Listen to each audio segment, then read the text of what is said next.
Perkenalkan, nama saya Evi Sylvia Wulan Agustin. Saya CGP Angkatan 7 kelas 113. Saya dari SMP Negeri 1 Wonomerto, Kabupaten Probolinggo. Di sini saya akan mendiseminasikan budaya positif yang ada di SMP Negeri 1 Wonomerto dengan mengajak Bapak Ibu guru serta mendapat dukungan dari kepala sekolah dan bersama-sama mensosialisasikan kepada siswa-siswi SMP Negeri 1 Wonomerto.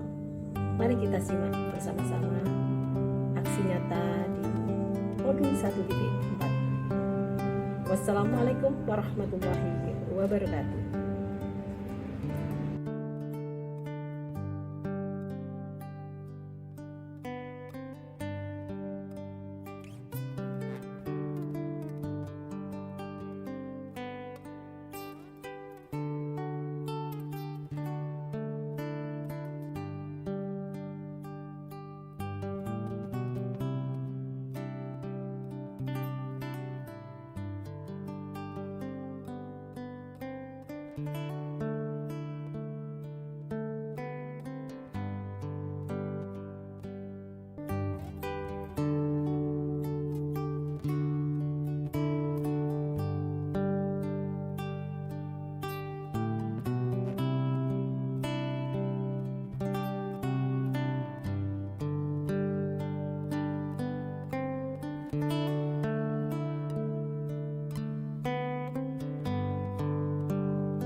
Assalamualaikum warahmatullahi wabarakatuh. Yang hormati Bapak dan Ibu guru dan DGP atau kita yang hari ini hadir. Bapak Ibu yang hormati, perlu kami jelaskan untuk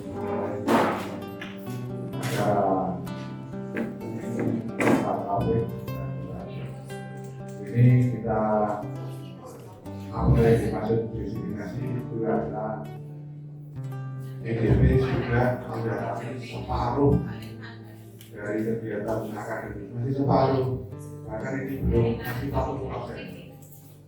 40%, di mana EDP kewajiban untuk memiliki salah satu namanya saja bergerak, jadi dalam bergerak bisa bergerak. Nah ini tugas yang paling awal dari SDI adalah mengganti dari budaya di sekolah.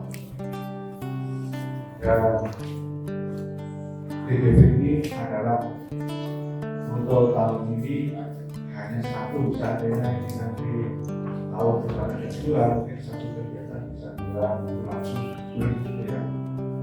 Nah, untuk tahun ini hanya satu, mudah-mudahan ini calon-calon keluarga dan kurikulum mau maju ini segera realisasi karena beberapa persyaratan dokumennya sudah kami tanda-tangani. Dengan apapun jadilah guru bergerak. Selain itu Bapak Ibu ada pengalaman positif. Pengalaman positif itu, ternyata guru bergerak ini sebelum didefinisikan ke sekolah lain, maka guru bergerak memiliki kewajiban untuk mendefinisikan di sekolah masing-masing.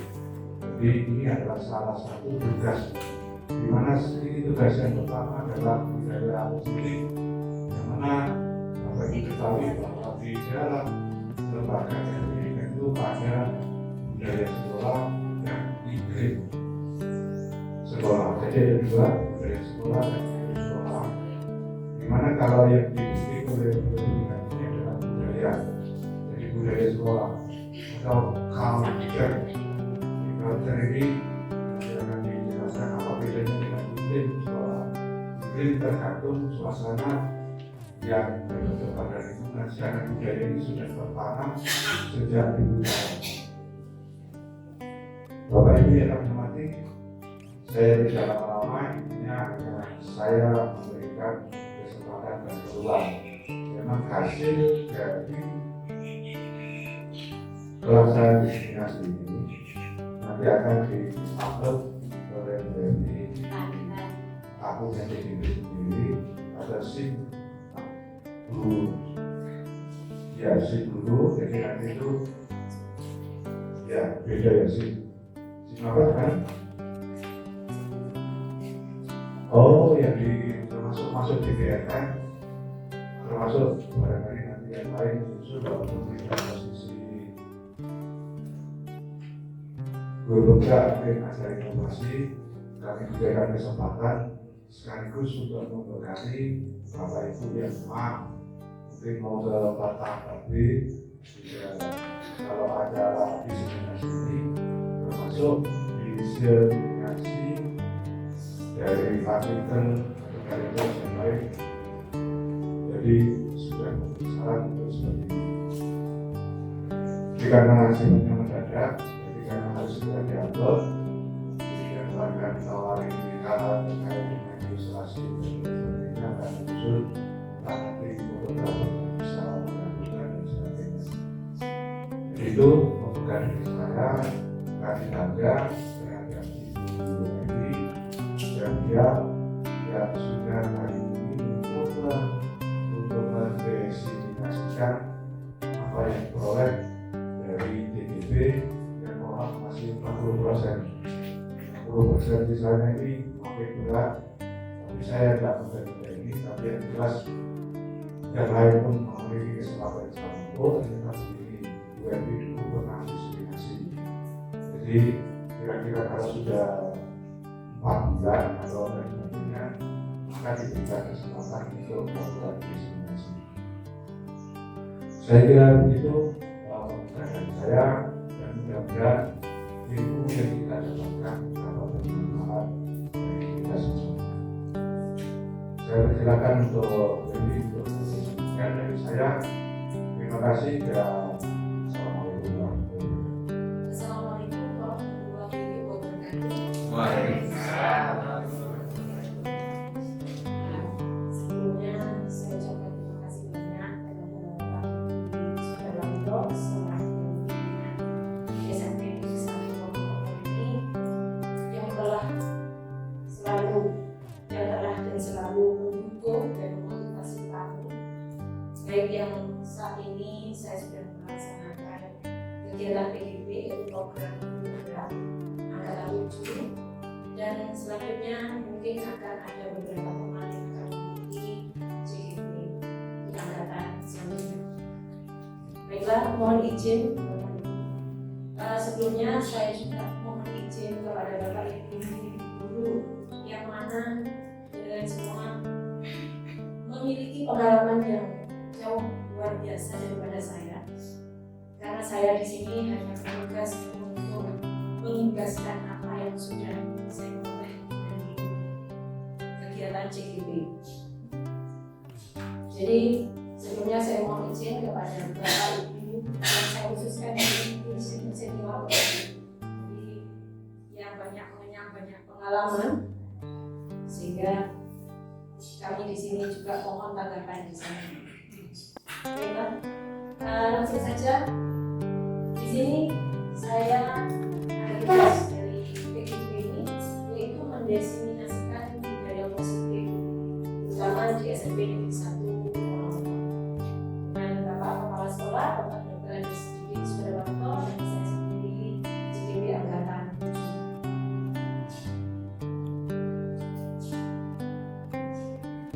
Budaya positif. Apakah budaya positif?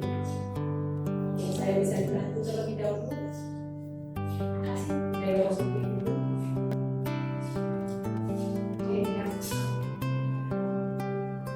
Saya berpikir Iya. budaya positif itu kalau menurut saya sesuatu yang membawa kebaikan, contoh bukan sampah banyak. Betul Pak Taufik. Betul apa yang disampaikan Pak Taufik.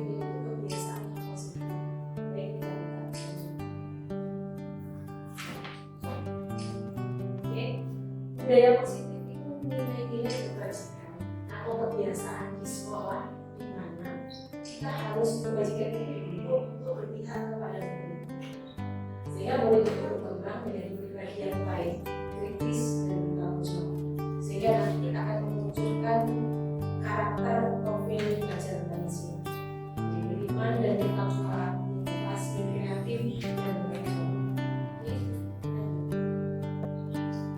Sebenarnya latar belakang dari pembentukan budaya positif ini untuk membentuk disiplin positif di lingkungan sekolah, khususnya di sini yaitu di SMP Negeri 1 Wonosobo. Hal yang mendasari ini saya lakukan ini adalah untuk mewujudkan murid dengan karakter profil belajar Pancasila melalui penerapan budaya positif dengan membentuk keyakinan kelas atau kesepakatan kelas. Keyakinan kelas ini di sini berisi tentang nilai-nilai kebajikan yang universal. Nanti akan kami jelaskan. Di sini kita membentuk keyakinan kelas, diharapkan mereka termotivasi secara intuitif. Jadi bukan eksternal. Mereka melakukan ini atas dasar kesadaran mereka. Jadi tidak berdasarkan adanya hukuman atau mungkin ancaman, sehingga siswa tersebut akan merasa cemas dan takut. Ini beberapa contoh budaya positif. Di sini sudah pernah digalakkan, yaitu gerakan literasi sekolah dididik. Jadi gerakan literasi sekolah juga pernah berjalan di sini. Kemudian kegiatan ekstrakurikuler ini juga budaya positif, di mana mereka kemarin yang sudah disampaikan oleh Ibu Titi kemarin bahwa mereka yang mempunyai bakat lebih sudah diarahkan untuk ikut asosiasi dan sebagainya. Mungkin mereka yang suka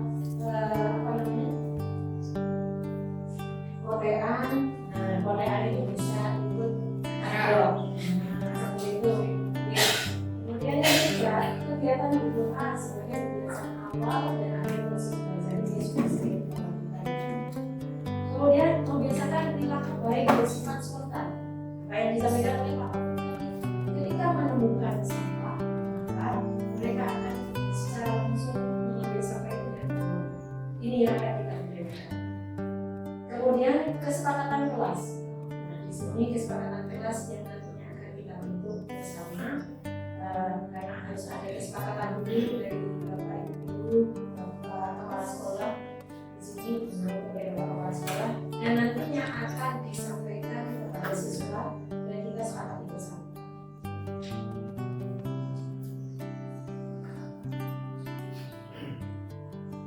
Oke, budaya positif ada 6. Yang pertama adanya disiplin positif dan nilai-nilai kebajikan universal. Kemudian yang kedua, teori motivasi, hubungan dan restitusi. Ketiga, keyakinan kelas atau kesepakatan kelas. Dan yang keempat, pemenuhan kebutuhan dasar manusia. Yang kelima, 5 posisi kontrol kita sebagai guru di sekolah. Dan yang keenam, disiplin restitusi, mana akan menyelesaikan masalah. Disiplin positif yaitu salah satu cara penerapan disiplin yang bertujuan untuk menumbuhkan kesadaran serta memberdayakan anak untuk melakukan sesuatu sesuai nilai kebajikan, sesuai dengan pemahamannya, keyakinannya, sehingga mereka melakukan tanpa ada ancaman atau hukuman. Teori motivasi yaitu teori yang mendasari seseorang untuk berperilaku objektif. Teori motivasi ada 3. Di antaranya, 1, untuk menghindari ketidaknyamanan atau berupa hukuman. Teori motivasi kedua, untuk mendapatkan imbalan atau penghargaan dari orang lain. Saya berikan contoh ketidaknyamanan ketika menemui murid datang terlambat, langsung dipanggil. Sini, lari. Nah, hal ini juga sama. Karena apa? Tidak sesuai, tidak konsisten dengan apa yang dia lakukan dengan kesalahan. Jadi ketika terlambat, anak tidak langsung diberi hukuman, nantinya akan diberikan konsekuensi lain yang sesuai dengan kesepakatan kelas. Oke, untuk mendapatkan imbalan atau penghargaan ini sering saya lakukan. Nah, kalau bersedia nanti saya beri benda-benda. Nah ini memang anak semangat, namun dampaknya akhirnya mereka tergantung pada diri. Yang ketiga, untuk menjadi orang yang mereka inginkan dan menghargai diri sendiri dengan nilai-nilai yang mereka percaya. Kita ambil motivasi yang ketiga, sehingga mereka sadar dengan apa yang mereka lakukan dan tidak akan mengulangi lagi karena mereka sudah sadar tadi.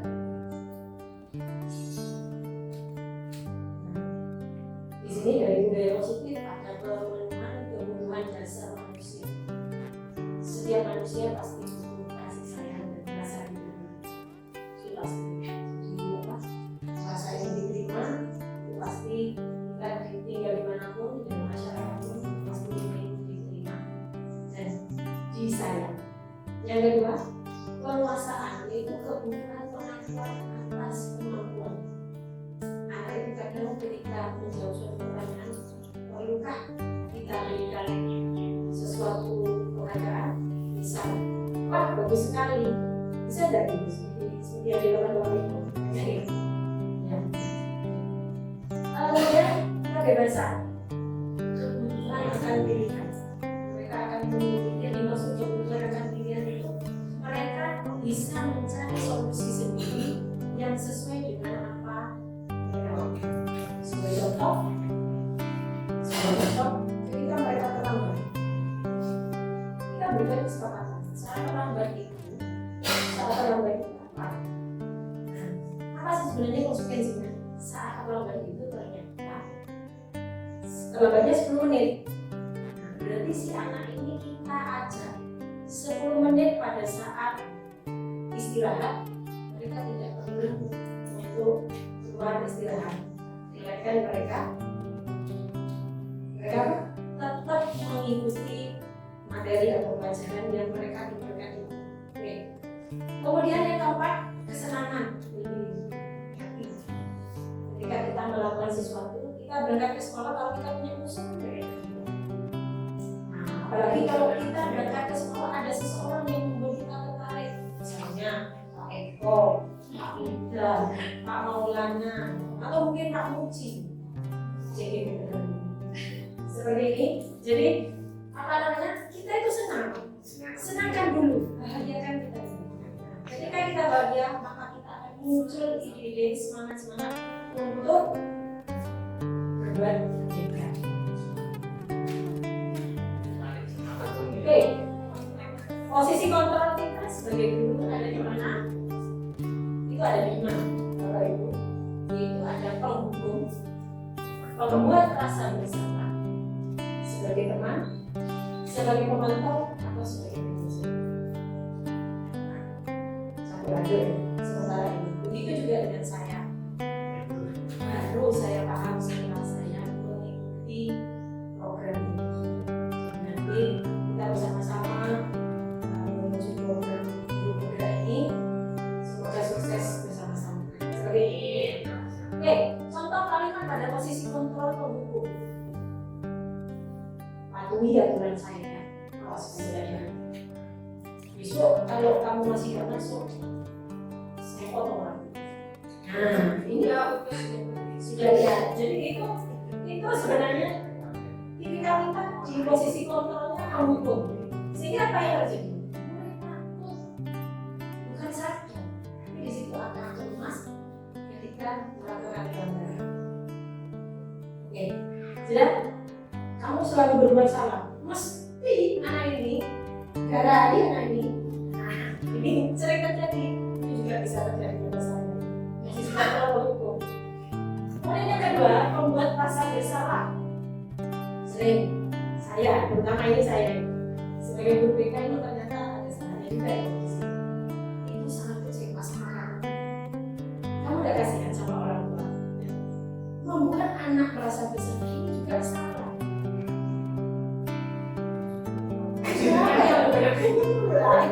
Ternyata saya banyak di sini. Oh, masih salah ya ternyata saya. Nah, jadi murid merasa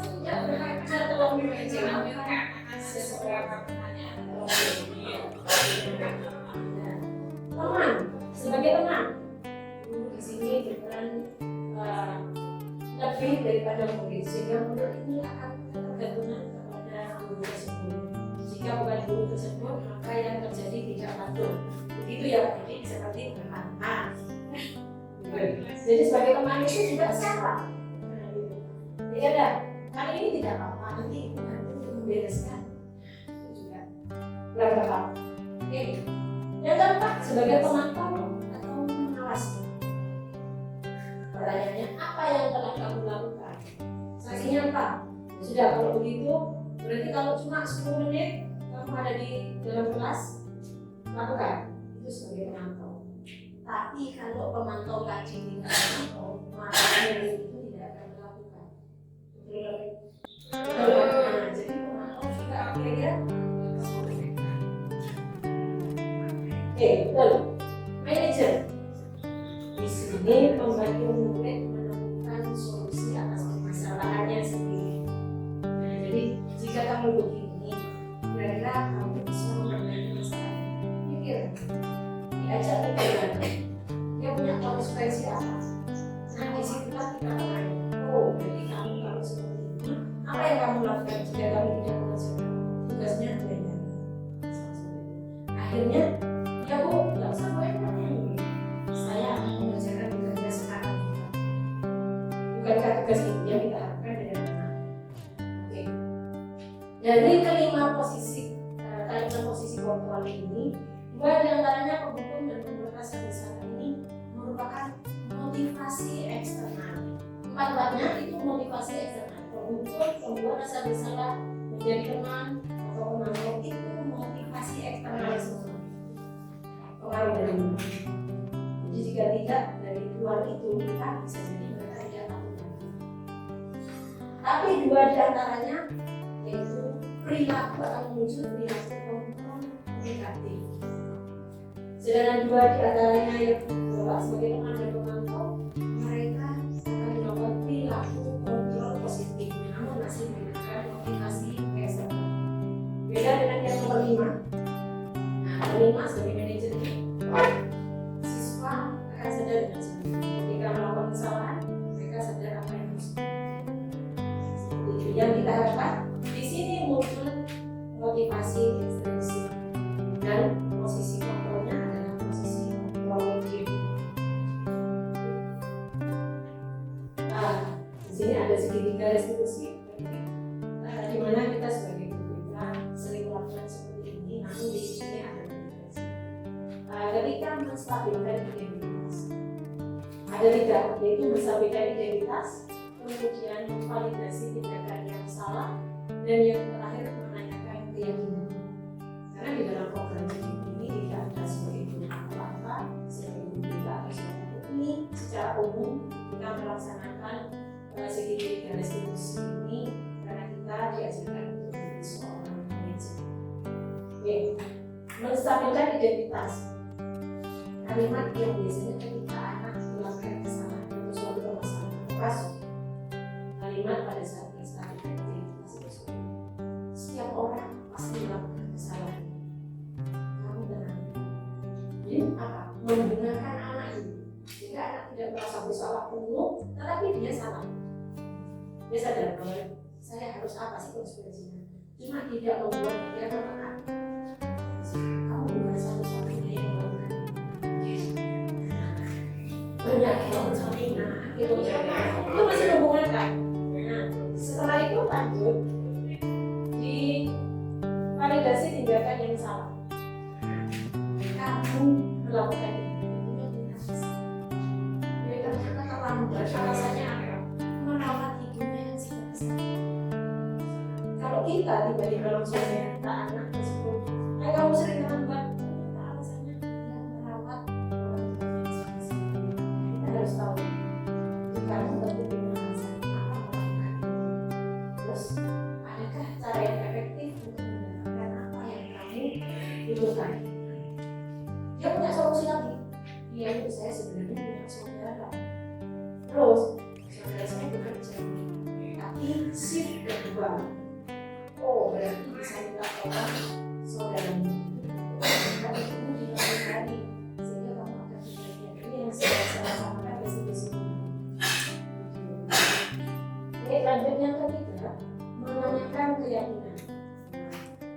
Di sini akan kita bahas tentang keyakinan. Nanti barang kita melihat bisa keyakinan kelas apa yang telah kita sepakati. Kita harus tahu dalam kelas itu punya impian apa. Contohnya, apa impiannya? Mempunyai kelas yang ideal, mana teman-temannya dan sebagainya. Kalau membuli itu adalah karena membuli itu akan saling menyakitkan ya. Oke, ini sedikit garis diskusi yang sudah saya sampaikan tadi. Contoh kalimat sedikit garis diskusi itu mempertahankan identitas, membuat salah itu tidak apa-apa, tidak ada manusia yang sempurna. Kemudian validasi tindakan yang salah dan ini dikemas menjadi satu kesatuan dalam menyelesaikan masalah. Sudah saya bahas tadi, sudah lanjut.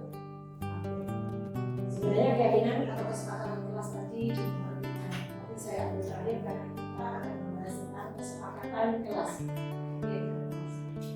Keyakinan atau kesepakatan kelas merupakan nilai-nilai kebajikan universal yang telah disepakati bersama sehingga akan memberikan motivasi intrinsik yang positif dan lebih kuat.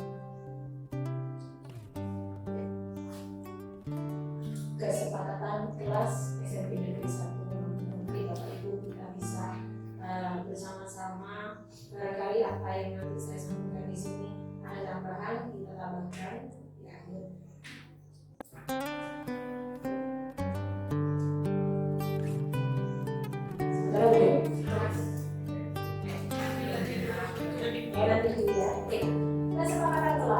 Kesepakatan kelas sebagai wujud dari yang kesepakatan kelas yang sudah dibentuk nanti akan dilanjutkan. Oke. Perbedaan kesepakatan kelas dengan peraturan kelas atau peraturan sekolah. Kalau peraturan sekolah kelas itu teruji atau kaidah atau ketentuan yang dibuat untuk mengatur siswa itu hanya untuk diatur dan kita sebagai pihak yang tertinggi. Apakah perlu di sekolah itu ada tidak perlu sebagai tiangnya? Jadi pokoknya di situ awal dengan aturan. Namun nanti akan dibentuk kesepakatan.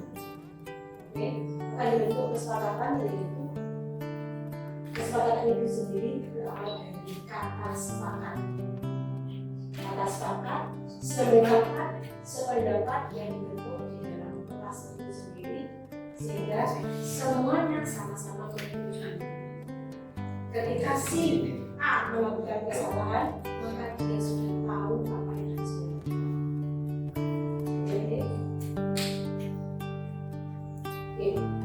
Jadi konsep pendidikan menurut yang Jawa Toro kita menuntun segala kodrat yang ada pada anak agar mereka dapat mencapai keselamatan dan kebahagiaan yang sebenarnya mana dia sebagai manusia maupun sebagai anggota masyarakat. Jadi menjadi Elsa dan juga pendidikan Indonesia itu kemudian yang kedua itu dari Undang-Undang Nomor 20 Tahun 2003 Pasal 5 menyebutkan tentang pendidikan nasional berfungsi mengembangkan dan membentuk watak serta peradaban bangsa yang bermartabat. Dalam rangka mencerdaskan kehidupan bangsa, bertujuan untuk berkembangnya potensi serta didik agar menjadi manusia atau pelajar negara belajar COVID itu aja dengan dapat kualitas kuliah kreatif dan sebagainya saya bertanggung jawab. Nah, dari kedua hal ini maka dari Merdeka Belajar dan Tujuan Pendidikan Nasional melahirkan sebuah pedoman profil pelajar Pancasila. Untuk mengatasi pembentukan watak dan peradaban ini dibutuhkan dengan cara menerapkan budaya positif. Dari mana akan muncul generasi yang baik berkarakter baik jika tidak dimulai dari sekolah. Oke. Sebagai langkah awal dalam penerapan budaya positif, kita mulai dengan membuat kesepakatan kelas, di mana manusianya, siswanya di sini itu akan berkarakter positif karena yang dilakukan termotivasi dari instinktif dari dalam, mereka sadar akan penggunanya ketika sekolah. Menurut dosen, suatu keyakinan akan lebih memotivasi seseorang dari dalam motivasi secara fisik, dan seseorang akan tergerak dan bersemangat untuk menjalankan keyakinannya daripada sekedar mengikuti serangkaian yang berlaku. Jadi mereka akan lebih motivasi. Oke, ada tujuan dilaksanakan kesepakatan kelas. 1. Menciptakan pembelajaran yang berpusat pada murid. Yang kedua, memunculkan keterlibatan murid dalam menentukan kelas yang diinginkan, sehingga murid lebih bertanggung jawab atas keputusan yang mereka buat bersama-sama. Dalam hal ini sebagai konsekuensi. Kemudian, menumbuhkan komunikasi efektif antara murid dan guru. Kadang kita hanya sekedar menyampaikan informasi selesai, tapi ada kalanya kita bisa sharing bersama sehingga siswa ketika mempunyai unek-unek bisa lewat dari proyek masing-masing.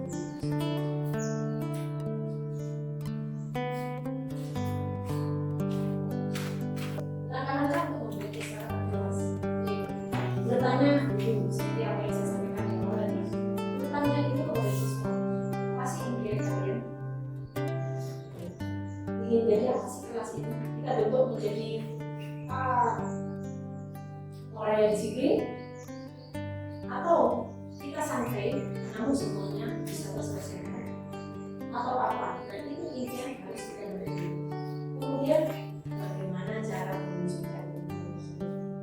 Di sini nanti kita sebagai guru akan menerapkan poin-poin dan beliau akan melakukan beberapa kesepakatan bersama dengan siswa, di mana diawali kesepakatan kelas itu kita bentuk dengan beberapa guru dengan rekan-rekan pejabat. Nantinya kita akan share kepada siswa dan menyampaikan apakah siswa ini ditawarkan siswa mempunyai ada sesuatu ilmu yang jauh lebih baik daripada apa yang diinginnya dari guru itu sendiri. Oke, di sini saya coba membuat kesepakatan kelas. Jika nanti ada pertanyaan atau mungkin ada tanggapan, ada tambahan pula dari Bapak Ibu, kami sangat berharap itu. Di sini saya hanya membuat yaitu masuk kelas tidak terlambat. Masuk kelas tidak terlambat. Sebenarnya tidak ada nilai negatifnya ya. Kira-kira masuk kelas tidak terlambat tidak itu sudah merupakan sesuatu yang bisa membantunya. Masuk kelas tanpa memang sebenarnya saya juga seperti ini. Oke, belum selesai. Dan berdoa sebelum dan sesudah mengikuti pelajaran itu sudah kita lakukan. Apabila mereka tidak melakukan itu karena terlambat tadi, jadi anak ini apa sih konsekuensinya? Mungkin suruh berdoa sendiri. Nah, kenapa? Gak mungkin ketika anak terlambat waktunya berdoa dia tidak langsung berani jauh dari apa yang punya lakukan. Kemudian yang ketiga, menghargai guru dan teman. Kadang kita jengkel dan kita melihat kita mengajar tapi siswanya menghargai. Ini akan mempengaruhi pembelajaran kita. Yang tadinya kita enak memberikan materi, kemudian di blog ada satu anak yang memegang laptop, dia dapat materi. Di situ tidak ada menghargai guru dan teman. Jadi tidak menghargai guru dan teman. Pasti akan ada iklan yang muncul lagi. Duh, kamu, itu akan muncul lagi. Kamu ini waktunya guru, mestinya materi selesai, tidak selesai. Seperti itu ya Bu ini. Yang ada beberapa iklan tadi. Ya. Kemudian berpakaian rapi di dalam dan di luar kelas. Saya tadi menggunakan karena saya berpakaian rapi di dalam dan di luar kelas sesuai tata tertib sekolah. Seringkali kita melihat anak-anak bajunya di luar kelas. Jadi sengaja saya berpakaian rapi di dalam dan di luar kelas. Ini sebenarnya bisa ditambahkan bukan di luar kelas tapi di luar sekolah. Karena sebenarnya saya perhatikan ketika kita pulang, anak-anak di luar juga masih. Jadi ketika mereka sudah tidak merasa menjadi murid sini, mereka di luar sudah mengeluarkan baju, sehingga tampak dari luar jadi orang masyarakat tidak rapi, SMP 1 ngeri dan tidak rapi. Nomor 5, keluar dan masuk kelas atas izin murid. Tapi itu sering nih, kalau keluar masuk pastinya izin. Kalau tidak izin berarti anak-anak itu akan kembali kepada guru selanjutnya. Artinya menghindari guru tersebut. Oke. Yang keenam, mengerjakan tugas tepat waktu. Ini yang juga sering dimasalahkan. Kenapa? Karena kita memberikan waktu tinggal waktu 1 minggu ternyata sampai 3 minggu atau berbulan-bulan. Ketika kita menemui anak sudah tidak mengerjakan pada saat tepat waktu, tidak sesuai tepat waktunya, tidak sesuai waktunya, maka anak tersebut boleh dipanggil dan mungkin disuruh mengerjakan apa yang dilakukan. Itu saja sebenarnya sih. Dan itu harus menjadi kesepakatan. Karena kalau kita sulit, itu akan menjadi suatu dan tidak ada kesepakatan.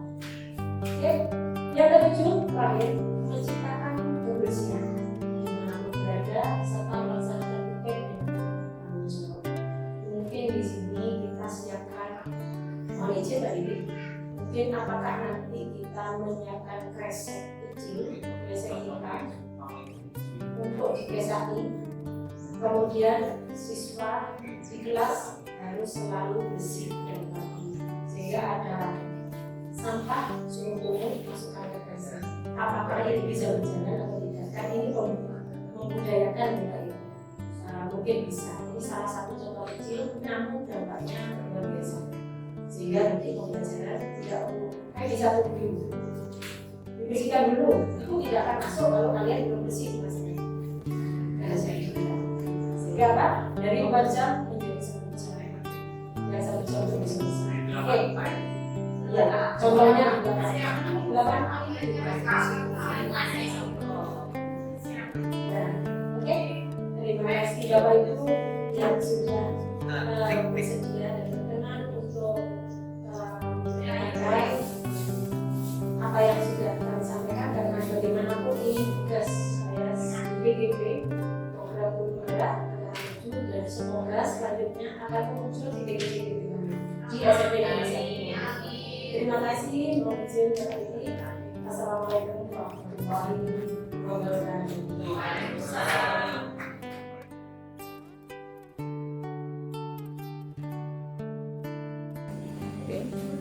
Kesepakatan kelas yang pertama. Apa, Sil? Siswa tidak datang terlambat. Oke, siswa, ya tuliskan. Siswa tidak datang terlambat.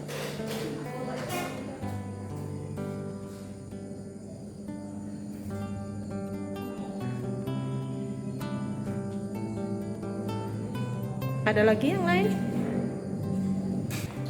Berarti kesepakatan yang kedua adalah jangan besar-besar, ayo. Yang kedua adalah siswa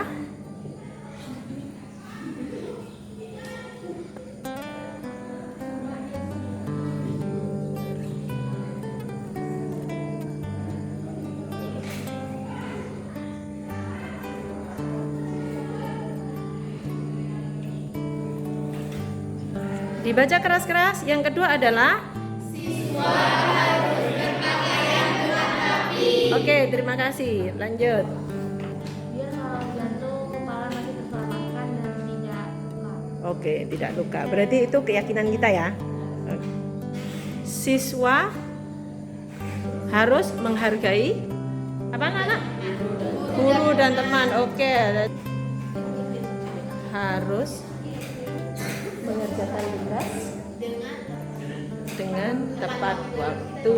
Oke, pintar. Terima kasih Rosid. Oke, siswa harus berperilaku sopan. Oke, terima kasih Alex. Apa siswa? Berdoa sebelum Oke, berdoa dan oke, sebelum dan sesudah pelajaran gitu aja ya. Bu, apakah ini boleh dicatat? Harus dicatat. Dan nanti akan yang ketujuh apa? Siswa apa? Mampu bekerja sama dan apa tadi? Berkolaborasi. Oke, berkolaborasi dengan sesama.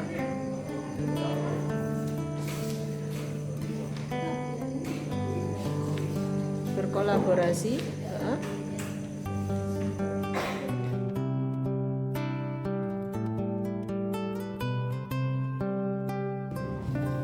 Assalamualaikum warahmatullahi wabarakatuh. Saya Kepala SMP 1 Wonomerto, Kabupaten Probolinggo. Dengan usainya diseminasi bagi calon guru penggerak atas nama Evi Selvi Agustin yang memberikan gambaran dan paparan melalui Canva, yaitu tentang budaya positif di sekolah. Maka dengan demikian memberikan inspirasi beberapa hal yang digunakan oleh guru penggerak Ibu Evi tentang bagaimana cara menggali dari inspirasi dari anak-anak didik bahwa peraturan atau dari tata cara yang bersumber dari inisiatif siswa, maka dapatlah dipungkiri bahwa budaya tertib dan budaya yang disepakati merupakan suatu inspirasi di mana anak didik harus memiliki sebuah aturan dalam skop yang paling kecil. Untuk itu kami ucapkan selamat kepada calon guru penggerak nama Ibu Evi Selvi Agustin. Semoga di yang masa yang akan datang dapat memberikan kontribusi yang positif bagi perkembangan pendidikan di Kabupaten Probolinggo, khususnya bagi SMP Negeri 1 Wonomerto. Semoga sukses Ibu Evi Selvi Agustin dan dapat berbakti kepada bangsa dan negara ini. Bravo.